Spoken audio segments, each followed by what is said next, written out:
Hello, hello, and welcome to Business of Design, you fabulous interior design professional. I am so happy you're here. I'm Kimberley Seldon. I am looking at 4 bags of fabrics sitting on the floor, and the funniest picture of our drapery workroom that is exploded with projects from us. So I tell you, that feels like a succinct snapshot of how the year has started. I am not complaining. Most days I'm super happy to be busy and productive, as I think you probably are as well. But sometimes I can't help it. I just dream of a little slower pace. Not today. And certainly not with today's topic. We are going to be speaking with Salimah Mamdani, who runs a program called Fully Booked Designers. And we're going to talk about marketing content. You create the content, you do that with social media, blogs, television appearances, articles you're in magazines, maybe even local newspapers, and then you push it out, ideally in order to entice your ideal client. Because let's face it, except for repeat and referral business, which I definitely rely on, most other clients find us through following our content, whether that's on Instagram or some podcast you've appeared on or a television show. And if you're anything like me, you may have tons of content, but just kind of forget or don't make time to push it out. Don't use it for marketing. So in a way, this is just a nudge to remind you that once you have that golden content, make sure you are putting it to its best use. I had a great conversation with Salimah, and I love her design intervention. As you know, that will come at the end of the show. But she said, if you can't figure out how to make money while you're awake, you're not going to be able to figure out how to make money while you're asleep. And I love that because we meet so many designers who say, I want to grow passive income, as if that's going to take any less work than non-passive income. In my experience, passive income is every bit as difficult to generate as any other type of income. Before we jump into the show, though, you know who I'm going to check in with, the fabulous Cheryl Horn. We're really glad you're here. Thank you.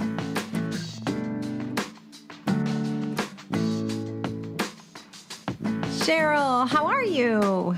I'm doing good. How are you? I am great. We're still in Palm Springs. I have been dog sitting my grand dogs, which has been a lot of fun. Riley had a couple things she had to do in the city. So other than that, though, I've had both of my kids in the same house for the month of January, which is just, oh my gosh, so good. Oh, that's awesome. Yeah, I feel like I'm just sort of getting back to normal after the holidays. My kids were homeschooling for the first couple of weeks after the holidays, so it sort of felt like we were still in holiday mode, and this week they're back, loving it, super happy. So I can sort of focus exclusively, on work again, which is great because I don't want them in the background while we're doing BOD live on Wednesday. That would have been a bit of a struggle. I would have been hiding in my basement again while we're doing BOD live and kids homeschooling upstairs. But hopefully everyone can join us. So Wednesday, January 19th at 1 p.m. EST, we'll be doing our first BOD live of the year, which is exciting. I know it's only been a month since we've seen everyone face to face, but I know we look forward to it until our live events are coming up. Totally. And I think Janine and I will be together. I'm not sure what we're going to do. She's going to come to Palm Springs or I'm going to go to Laguna. We'll figure it out, but I'm looking forward to it. And I know we mentioned last week as well, but we had quite a few inquiries kind of explaining or questioning the process for becoming a BOD boss. So can you just quickly run through that for people? Sure. So full details are on the website if you're wondering about fees and timelines and what's involved with that. The next group does launch on August 1st. The first meeting isn't until October, but we do a lot of homework. You have to fill out financials. This really is an involved process, and you're sharing so much with your fellow boss members. So we are starting to fill up already. So if you're interested, please fill out the application that's available to you right on the website. You are required to have completed the BOD 15-step project management strategy program. The boss goes beyond membership. So we are not taking that time to reteach any of the content that's already available to you within membership. Some people are still implementing, but for the most part, our boss members have taken the programs and they're, powering through to make sure that they've implemented it all. Or we've got our legacy members who have been with us for a really long time and are looking to take their business to that next level, compare financials, learn from one another's financials, and really take their business to the next level and have the support and accountability of these boss groups. Yeah, and the momentum that comes from having a group behind you and a CFO behind you and our marketing, finance, and leadership talent, which is all in the package of Cheryl and Janine. So it's good. It's great. In fact, and in April, I believe that Janine and I will be in Dallas with the BOD Boss Group for their second meeting, which I'm really looking forward to. And I'll see how far they've come since the first meeting. And we have very high expectations for them. And I think they have that for themselves as well. So sign up for BOD Boss. We'd love to have you. Yeah, that'll be a busy month for you guys. So they've planned their second meeting because it is immediately before the BOD retreat, because a lot of boss members are going to be doing both. So they'll be doing their second meeting and then joining us in Santa Monica on April 28th for the Elite Retreat. So that is also filling up. Details are on the website if you're interested. Members, of course, save $500 on their tickets. But if you check out the website and have any questions before signing up, please reach out to me and make sure you check out details on businessofdesign.com. Looking forward to it. In fact, next week I'll be going to 3 or 4 homes to tour them, to make some selections of the homes we're going to get private tours of. To me, that's such a highlight of the trip. It's almost as good as just hanging out with each other and letting our hair down and telling the truth, getting real. Yeah. Well, it's fun for me. You and Janine are the ones on the ground that do all the planning for these. So, I talk to the members and I do the ticket side and the registration side of everything, but the home tours, things like that, I get to see for the first time with the attendees, which is really fun. So good. All right. I can't wait to see you face to face, by the way. Not too much longer now. I know. It's been a while, but I'm looking forward to it. Yeah. All right. Stay well. Bye. Welcome to the Business of Design podcast with Kimberley Seldon. Business of Design is the world's best business training for interior design professionals like you. We have the systems, strategies, and protocols you need to consistently satisfy clients, increase profitability, and run your projects like a boss. Unlike traditional coaching, BOD is a fast track to immediate results. Don't try to do this alone. Join today and you'll have access to hundreds of targeted training modules, plus member perks like BOD Live events, member-only podcasts, preferred pricing, and the support of an engaged community of peers. We all know design matters. At Business of Design, we think designers matter too. Hey, Salimah, how are you? I am good. Thank you, Kimberly. How are you? Terrific. So we have met, I think, through Marla Baker. We must have. I feel like I've met you. Of course, like seeing you on Cityline all these years, I feel like I know you and listening to your podcast, but I think we have actually met in person. Isn't that nice? Okay, good. So you are in Toronto, so we have that in common. And yes, you work closely with interior design professionals, so we have that in common. And I, of course, am an interior design professional, so I'm curious to talk to you today about what are the things that we're going to do in 2022 to make sure we are really hitting our target in terms of attracting the right clients and the right number of clients. Exactly. And so I am delighted to be talking about my favorite topic, the behemoth content, right? We're going to get intentional about our business as we always do. And then somewhere along March and April, our intentions and plans fall apart.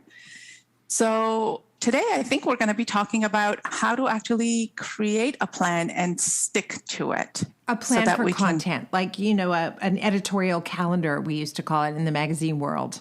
Exactly that. Where do we start? Well, I think, first of all, we start with why content marketing, right? The kind of feedback I get a lot from designers is like, I don't know what to post, and is this going to work? Or so-and-so told me that, this new thing is the place I want to be focusing on, or nobody's getting clients from social media, or email marketing is dead. So the thing is, these are, for the most part, fear of the unknown. You don't want to spend your time working on something that you're not 100% sure it's going to deliver the results. And more importantly, you've got other things to do. So you don't want to spend your time wasting on things that may not work. And probably we have some experience in the past having done exactly that, right? Spending a lot of time creating content that didn't get us anywhere. And when you say content marketing, it took me a minute to catch up with you. So to me, I think that you mean posting on social media. That's one of the ways. I mean, that's definitely one of the ways. But the content is your blogs, is your emails, it's your podcast. If you're on TV, that's your content. But it's one thing to actually sit down and create that said content, and that could be written or video or audio. But then there's the marketing part of it, right? Just like a website, you're going to spend so much time building. That's also an important piece of your content. It's in fact a really important and integral part of your content. But then you need to market it, right? So it's the same thing when you're writing a blog post, or you're sending out an e-newsletter, or if you're posting on social media. How are people going to find you? Right. How are people going to find that piece of content so that they can follow you? Do you find people can be easily divided into two categories? And the two categories that occur to me right now are those who generate a lot of content, which would be me. I have a ton of content. I mean, just masses of content, but I don't market it. I do it because I love to create it. And then for me, it's done. It's over. And then there's the other camp that is just really good at pushing out. And sometimes they don't have depth to their content. Is that fair to say? It is. And actually, there's one more camp, which is, I'm not going to do any of this because this makes me bonkers. Right. All right. Like I'm a designer. I'm not a marketer. Right. I get this a lot from my clients. Like, Salimah, it's so easy for you to come up with content, but it's easy because we've got a framework and we follow that process. And it's just like designing, right? Like, it's so easy for you to put this room together because you've studied it. So the first thing we have to do is, I guess you're going to tell us, is be intentional. So it's mindset. Am I going to put myself out there this year in a way that is strategic and focused? So I achieve a goal. And in our case, we're going to talk about the goal of attaining more clients or attaining better clients. Both.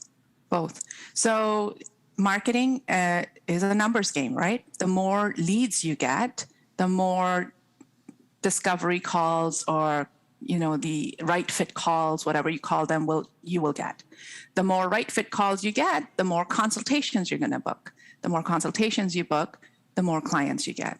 So you can reverse engineer that entire process and say, I want to get 2 new clients this month, or 5 new clients. So, okay, how many discovery calls do I need to be on to get to that number? How many consults? What's my closing rate at a consultation? Maybe it's 1 for 2, right? Every 2 consultations I go to, I come back with a signed contract. Great. So now you need to have 4 consultations to get 2 clients. Easy, right? So in order to get 4 consultations, how many phone calls do I need to attend? And then how many people need to actually see my content? Because people are not just going to wake up one day and Google a designer. They need to get to know you. They need to get to understand your style, get to like your style, and then take the necessary step of booking the call. So that's your leads. But isn't there a danger in just going for big numbers instead of even being strategic about who you approach? Like, I could approach 1 million people, but if they're not my ideal market, I'm not actually going to generate the leads I'm looking for. How do you figure out that balance? There is a danger in getting a lot of eyeballs on it, and then you're going to get inundated with the wrong type of clients, the tire kickers, the people who don't have the budget, the people who don't understand or don't have the same values as you. So this is where your understanding who your ideal clients are really is really important. What's your strategy? What's your signature service or your signature style? And so that just actually brings me to the first thing that I wanted to talk about in terms of when you're getting intentional about your business and who you want to bring in this year. Get intentional about the clients as well, the client profile. Marketers tend to use this word called your ICA, ideal client avatar. It's not just, where they live and what kind of cars they drive and what, demographic they are, but also their values. And do you want to be working with this person for a year or 2 years, right? Who are you for and who you're not for? And that really helps. Then you understand, okay, so this is my ideal client. You can do some audit of your work so far. Where did you find these clients in the past? Where did they come from? How did they hear about you? Was it all through referrals? Or was it through your social media? Or was it through your television appearance? Or was it from reading an article? Or was it from this, guest podcast or an interview you did?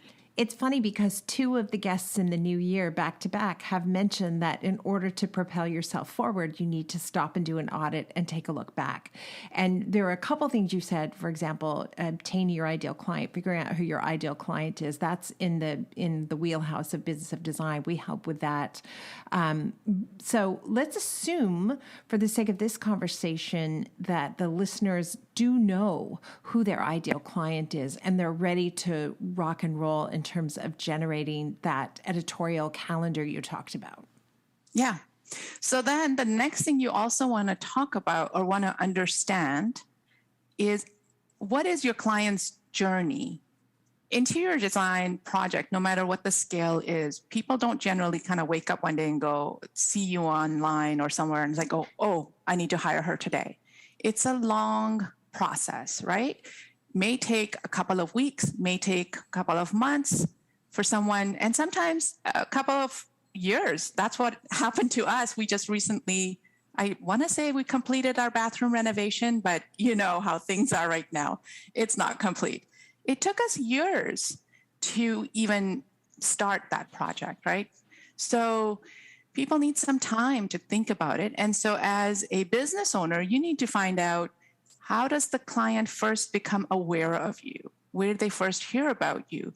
Is it through house? Is it through TV or magazines? Or is it through social media or a friend referred them? Then you want to do a little bit of digging. Okay, what's the next step that they took before they booked a call? Did they go to my website? Or did they go, into other social media profiles? Or did they read something else about me? I know down to the level of details because of today's software, where people watch my webinar, and then those who abandon it halfway through, what type of Google search they're doing about me before they book the call. So you can actually get that level of detail if you want to be really scientific about it. But you can ask some of your favorite clients, hey, can you recall, how did we meet? Who told you about me? And then what did you do? And then what happened? Oh, yeah. In our office, we do that as part of the initial intake call. So if you're a Business of Design member, you already have that process, and it's critically, critically important. We get a ton of information on that first call while it's still fresh in the client's mind. It is important to take a few seconds with your clients, past, current, so that you can kind of project into the future where your next client is going to come from. And then what happens is, so somebody referred you a friend as a designer, right? That person is not going to just jump into a call with you. They're going to go to your website and they're going to reverse track, and they might go to your social media after they've been to your website. So that's why all of these pathways need to connect. Your social media, somehow connected to your website. You want to bring traffic to your website. From your website, you want them to book that call or download an investment guide. And then from there, book a call so that you can engage in a conversation with them. And the faster you bring yourself to where they are, right, the faster you're going to see results. Exactly. The step 2 of your audit is, do I have content that answers the questions that they're looking for? When people are going to my website, what impression am I making? Am I giving them, the information that they need? First of all, so if somebody has never heard of you before and they're just aimlessly scrolling on social media and they come across your profile, in the back of their mind, they might be looking for, trends in a bathroom design, for example. They're just doing very general search. And they keep seeing posts from you, and you're an, NKBA award-winning designer, and it's like always posting something about a trend or about, things you love about the industry, the things that you cannot stand about the industry these days. And all of these things are like, I can't, flip a page without seeing Kimberley all over my social media feed. Who is she? So now they're going to go into your bio. They're going to click on that link of the website, and they come to your website. Now they're going to go a little bit deeper in their search. So chances are when someone is going through your website, they're mentally looking to answer some bigger questions. How much does a kitchen reno cost? What are different stages of it? What are things to watch out for? So that's where maybe if you have a blog or you have a podcast link, so that now they're getting the answers to those questions. You hear my mother-in-law giggling in the background, Salimah. Sorry. She is so cute. That's hilarious. Oh my God. She's 86 years old. We brought her to Palm Springs for the month, and she's adorable. But now she's cleaning the house. I'm like, go outside and sit by the pool. No, she's cleaning the house. Yeah. Yeah. That's what my mom would do. Yeah. Okay. I'm so sorry. All right. No, not at all. We're talking about really important stuff, and that was goofy. No, I love the goofy. I just didn't know whether I should pause or whatnot. Happening? So it's like, I don't know. No, it totally can happen. I'll tell you, one of my first online interviews, that was like a live interview, happened March 2020. And we were all new at this stuff. And the person who was interviewing me was on Facebook Live. It's broadcasted. And in the middle of it, her daughter comes and it's like she's tapping on her. And we're like talking. And she's tapping on her. And she's crying away because her older sister bugged her. And meanwhile, Lisa's like red faced. She's like, what should I do? Should I just like stand here? And I'm answering. So then she was smart enough to just make the screen like the speaker screen. I just kept talking and talking until she settled her daughter down. Hilarious. Oh my gosh. Yeah. We always talk about that now. We're not quite out of that yet. Maybe someday. No, I think this is just normal now. Yeah. Yeah. And what you're talking about, this is not brand new to everybody. We kind of all know that, but what you said off the top of the show is so true. We start out with these really good intentions, and then somewhere along the line, we just lose our focus. So then how do we create the focus we need if we are going to see this strategy through the entire year? Yeah. It's one thing to be intentional. It's another to actually put a plan together to get your plan together. Okay, you got to plan to plan.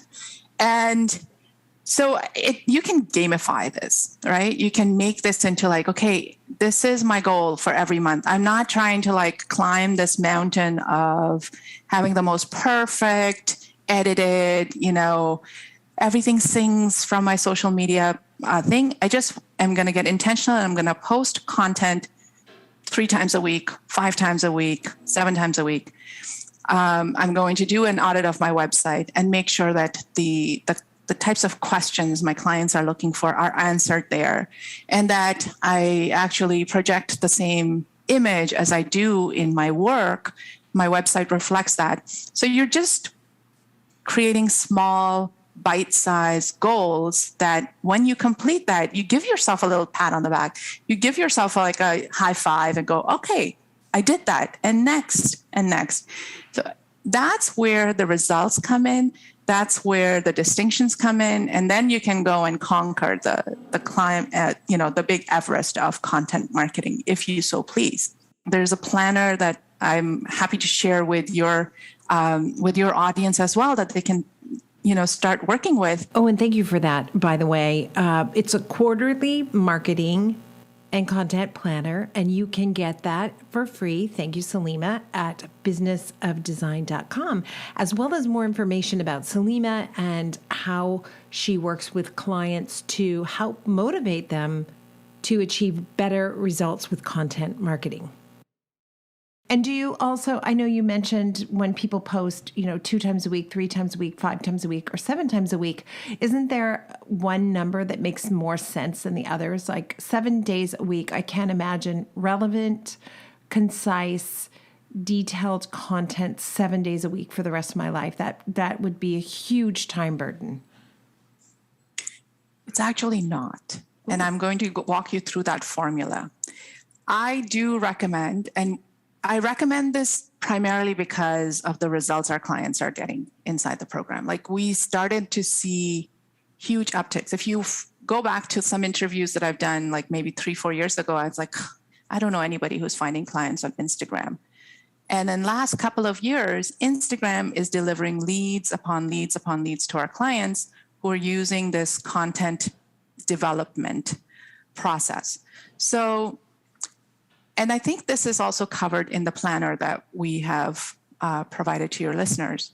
You want to start with a theme. I'm just going to make it super easy. This is one way of doing content. It's not maybe everyone's way of doing content, but this works if you've been in business for a while and you've got client stories and client case studies and, before and after photos to share.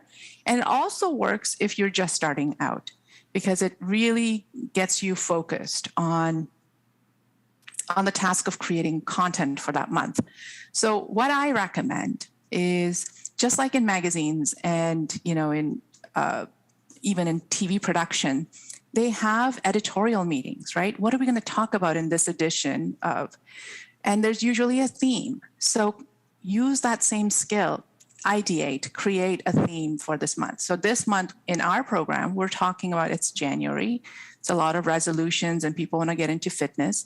So decorating and designing home gyms and wellness centers. And hey, Peloton is a huge, rage right now. People are buying these expensive machines. What? Peloton killed Mr. Big.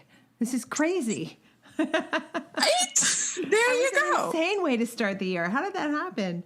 Yeah. Okay. So definitely grab a theme, because it does make it easier to generate content around that theme. Yes. So, and that's exactly what a magazine would be doing, right? So what are your clients' New Year's resolutions? It's all around health, fitness. So it could be around creating home gyms. So I want you to think about a theme and then generate your anchor content. Now, your anchor content is something similar to a blog piece, which is usually like 500 words or maybe 750 words, or a podcast, right? Like, it's a meaty piece of content. So that's your anchor content. And then you're going to splinter that into 6 or 8, sometimes 12 pieces of content coming out from there. It could be a quote from that blog.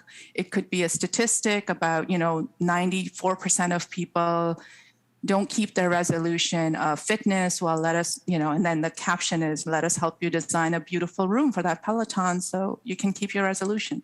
So it could be a stat. It could be, the 3 headlines or the 3 tips you're giving away. See how easy that was? Like one content theme, one meaty piece of content. So you can even hire someone to write a piece of blog for you every month.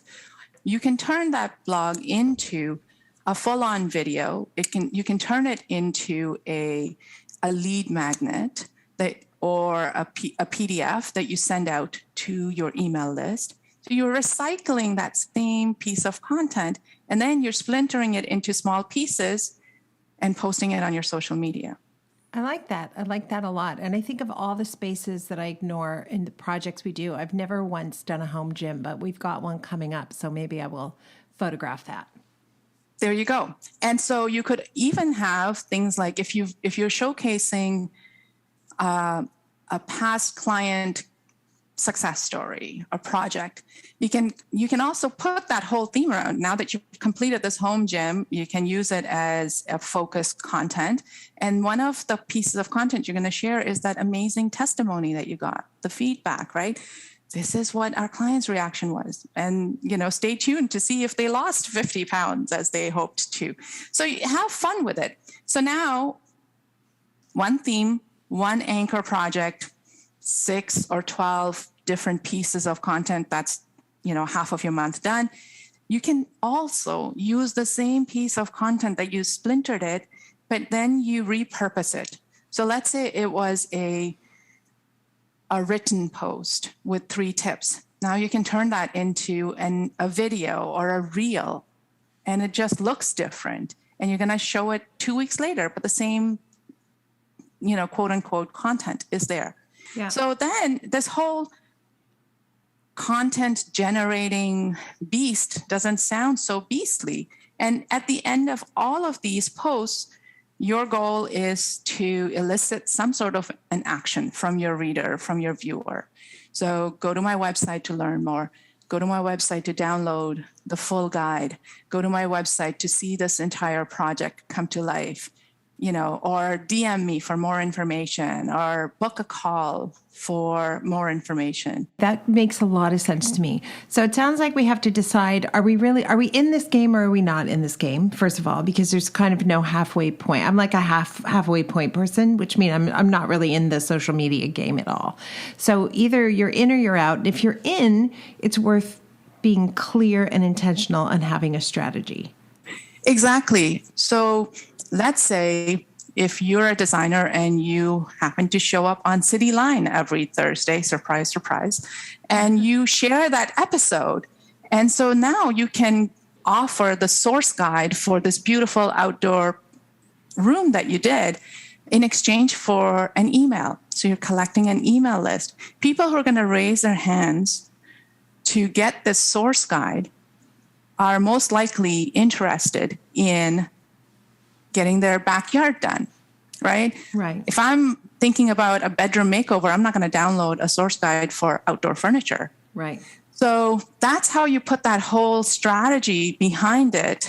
You're bringing people to your website with purpose to either encourage them to book a call or to encourage them to download an investment guide. So same thing you can do on a podcast or a blog, or, if you show up on the local magazines or local publications, you want them to go to the next step.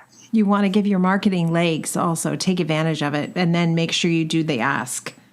Yes. Yeah. Yes, which many, many designers forget to do. Right. Yeah, we're good at that. Here's amazing content. Yay. Bye. Yeah. Yeah, and I'm over it. I'm over it before it's even published. Next project. I can't even breathe, let alone, it's been such a crazy couple of years. I don't know what I've done online in the last couple of years. I don't know what I've done to market my interior design business in the last couple of years, except for, as you say, go on City Line. So it's really good advice. Most of us should be thinking about marketing content in some way, shape, or form. And no matter what it is, if we're going to give our valuable time to creating that content, we want it to be successful. So it makes sense to have a strategy and to come up with a plan that works, right? If you're listening and this is your priority this year, how can they reach you, Salimah? fullybookeddesigner.com. Love it. Thank you. We like to end every episode with design intervention, just a great piece of advice. It doesn't have to be related to marketing. Well, this is one phrase that I heard from a friend, a colleague who's also a coach. And that is, if you can, so let me give you the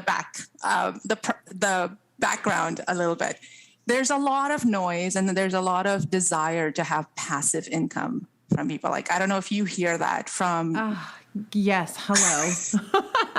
As if it's just like, oh yeah, and I'm just going to flip the switch and now passive. Yeah. Passive, making money while I sleep. And Salimah, exactly. I'm offering e-design services and I want to work with people who are rich and busy. They just give me the keys. So this is the background to this advice that my friend gave, which is, if you can't figure out how to make money while you're awake, you're not going to learn how to make money while you're asleep.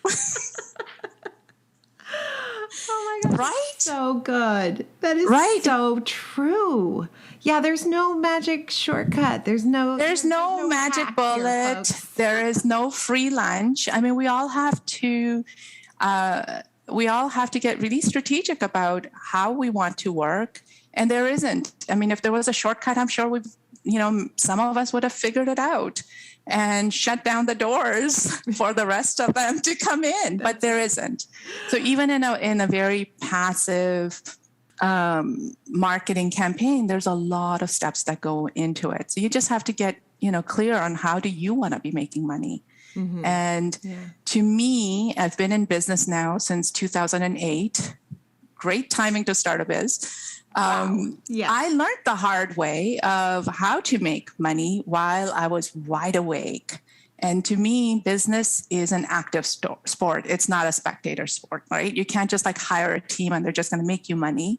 You really have to understand the processes and give it the attention that it deserves. Otherwise, we all could be working for somebody else. Yes, and we don't want to do that. We just don't want to do that. Thank you so much. It was great to see you today. I really appreciated the conversation, and you've once again, I think I need to revisit this and get a little bit more mindful about my marketing strategy. There you go. You're most welcome, and thank you for having me. I really, really enjoyed the conversation, and also seeing your mother-in-law in the background.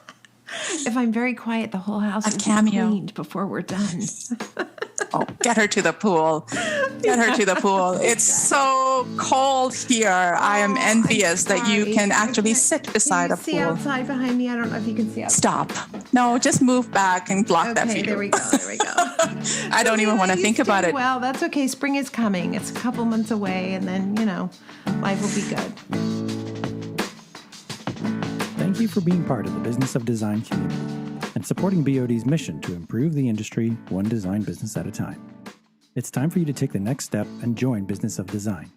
Like thousands of design professionals in 50 countries around the world, you'll find the systems, strategies, and protocols you need to dramatically improve your business and transform your life. What are you waiting for? Start today.